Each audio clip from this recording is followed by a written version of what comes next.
বাংলাদেশের ব্যাটসম্যানদের নিয়ে একটা প্রচলিত কথা আছে যে তারা বড় শট খেলতে পারে না। ইভেন আমরা অনেক ক্রিকেটারদের কাছ থেকেও বিষয়টা শুনেছি যে আমাদের আসলে সেই দৈহিক কাঠামোটা নেই। সেক্ষেত্রে সাব্বির রহমান কিভাবে ছক্কা মারেন, সেই দৈহিক কাঠামোটা কি আসলে অন্য কোথা থেকে আসলো নাকি? না, আসলে বাংলাদেশের প্লেয়াররা ছক্কা মারতে পারে, এখন তো পারে, আগেও পারতো, এখনও পারে। যারা খেলতে তারাও পারে। বৃষ্টির দমকে লঙ্কা টি10-এর বল মাঠে গড়ানোই দায়। তখন সেই ক্রিকেটটাই বাদ দিয়ে ব্যাট বল নিয়ে অন্য কাজে সময় কাটানো ছাড়া আর উপায় বাকি। সাব্বির রহমানের এই যে ব্যাট প্যাড পরে আয়োজন করে ক্রিকেটের প্র্যাকটিস মাত্র 4-5 বলের জন্য। বাংলা টাইগার্স টিম ম্যানেজমেন্ট চায় সাব্বির লেজের দিকে ব্যাট হাতে নেমে আগুন ধরিয়ে দিক প্রতিপক্ষের লেজে।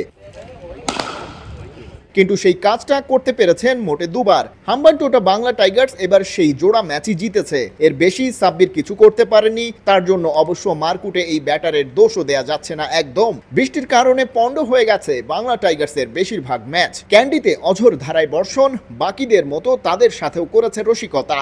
অ্যাড করে দলকে ম্যাচ জেতানোর অনুভূতিটা কি? আমরা আগের ম্যাচে দেখেছি যে আপনি ম্যাচ জিতিয়ে মাঠ ছেড়েছিলেন। অনুভূতি আসলে প্রকাশ করার মতো না। এটা খুবই একটা আনন্দের বিষয় এবং সবচেয়ে বড় বিষয় হচ্ছে যে ম্যাচ জিতেছি এবং আমি নট আউট ছিলাম। এই কনফিডেন্সটা নেক্সট ম্যাচে আমার বিল্ড আপ করেছে। বাংলাদেশের ব্যাটসম্যানদের নিয়ে একটা প্রচলিত কথা আছে যে তারা বড় শট খেলতে পারে না। ইভেন আমরা অনেক ক্রিকেটারদের কাছ থেকেও বিষয়টা শুনেছি যে আমাদের আসলে সেই দৈহিক কাঠামোটা নেই। সেক্ষেত্রে সাব্বির রহমান কিভাবে ছক্কা মারেন, সেই দৈহিক কাঠামোটা কি আসলে অন্য কোথা থেকে আসলো নাকি? না, আসলে বাংলাদেশের প্লেয়াররা ছক্কা মারতে পারে, এখন তো পারে, আগেও পারতো, এখনও পারে। যারা খেলতে তারাও পারে। রেইন শিট প্র্যাকটিস করি, তারপর আমি যেটুকু চেষ্টা করি আমার সাধ্য অনুযায়ী আমি মাঠে প্র্যাকটিস করি বা স্ল্যাবে প্র্যাকটিস করি, মেশিনে প্র্যাকটিস করি। তো আমার কাজ হচ্ছে ছক্কা মারাটা। আমার কাছে মনে হয়েছে যে আমি যে কোয়ালিটির প্লেয়ার, আমার কাছে মনে হয় এই ছক্কাটা আমার যারা যায় এবং আমি চেষ্টা করি যে এইভাবে যেন আমি শেষ করতে পারি আমার ক্যারিয়ারের শেষ কিভাবে হবে সেটা নিয়ে 100-তে 100 কোনো নিশ্চয়তা দেয়া যায় না। অনেকদিন জাতীয় দলের বাইরে, তারপরও ক্রিকেটের দৈর্ঘ্য দিনে দিনে ছোট হয়ে আসায় আর ফ্র্যাঞ্চাইজি টুর্নামেন্টের সংখ্যা বাড়ায় নজর কাড়াটা হয়েছে সহজ।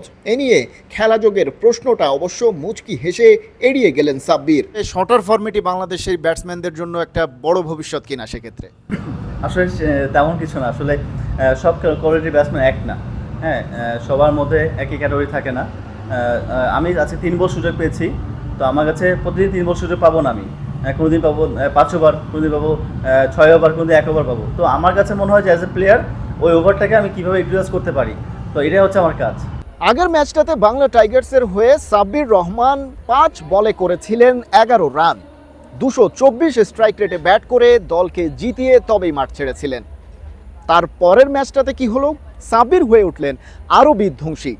আর সেই রূপটা দেখা গেল তার মাত্র 3টা বল যে খেলার সুযোগ পেয়েছিলেন সেখানে করলেন 13 রান। সেই 13টা রান দিয়ে দলকে একটা অন্যরকম উচ্চতায় তিনি নিয়ে গেছেন। 400+ স্ট্রাইক রেটে ব্যাটিং করেছেন। বাংলাদেশি ব্যাটসম্যানদের নিয়ে এরকম একটা আলোচনা আছে যে তারা লম্বা ইনিংস খেলতে পারেন না, ইনিংস বড় করতে পারেন না। সেই সংকটটা আপাতত কাটিয়ে ওঠা যাচ্ছে না।